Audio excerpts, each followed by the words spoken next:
இப்போ வந்து சாம்பார் எப்படி வைக்கிறதுன்னு பார்க்கலாம். அதுக்கு பாருங்கள், பருப்பு ஒரு 100 கிராம் பருப்பு, துவரம் பருப்பை வந்து நல்லா கழுவியாச்சு. இப்போ தண்ணி ஊற்றி அதில் வந்து தேவையான அளவுக்கு நம்ம பூண்டு உரித்து போட்டுக்கலாம்.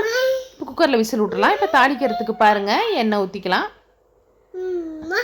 தாளிக்கிறதுக்கு பாருங்கள், கடுகு, வெந்தயம், ஜீரகம் 3ம் போட்டு தாளிச்சிக்கலாம்.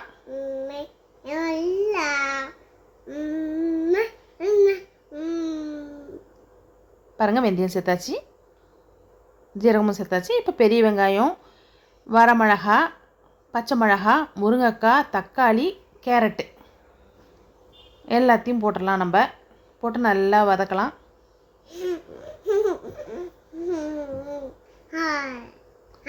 அடுத்து கத்திரிக்காயும் அவரைக்காயும் சேர்த்துடலாம். இப்போ பாருங்கள், நல்லா வெங்காயம், தக்காளி, காய் எல்லாம் நல்லா வதங்கட்டும். மஞ்சத்தூள் சேர்த்துக்கலாம், உப்பு தேவையான அளவு சேர்த்துக்கலாம்.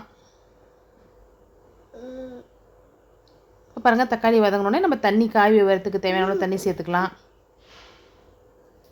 பெருங்காயத்தூள் சேர்த்துக்கலாம்.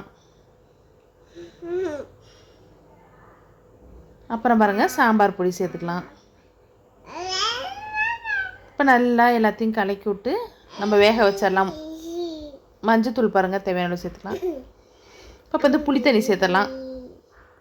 காய் வெந்துருச்சு, புளித்தண்ணி சேர்த்துக்கலாம். பாருங்கள், நெல்லிக்காய் சைஸ்க்கு, பெரிய நெல்லிக்காய் சைஸ்க்கு கரைச்சி வச்சுருந்தேன், சேர்த்தாச்சு. இப்போ பாருங்கள், பருப்பும் வெந்துருச்சு, கடைஞ்சாச்சு.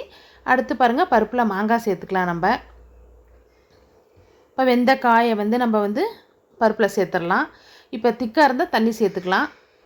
நல்லா சேர்த்து சாம்பார் கொதிக்க விட்டுறலாம். நம்ம பாருங்கள், கொதிச்சிருச்சு. நல்ல டேஸ்ட்டான கத்திரிக்காய், முருங்கைக்காய், கேரட்டு, அவரைக்காய், மாங்காய் எல்லாம் போட்டு செம்ம டேஸ்ட்டான சாம்பார். பிடிச்சிருந்தா லைக் பண்ணுங்கள், ஷேர் பண்ணுங்கள், கமெண்ட் பண்ணுங்கள், மறக்காமல் சப்ஸ்கிரைப் பண்ணுங்கள். தேங்க்ஸ் ஃபார் வாட்சிங் this video. Bye bye friends.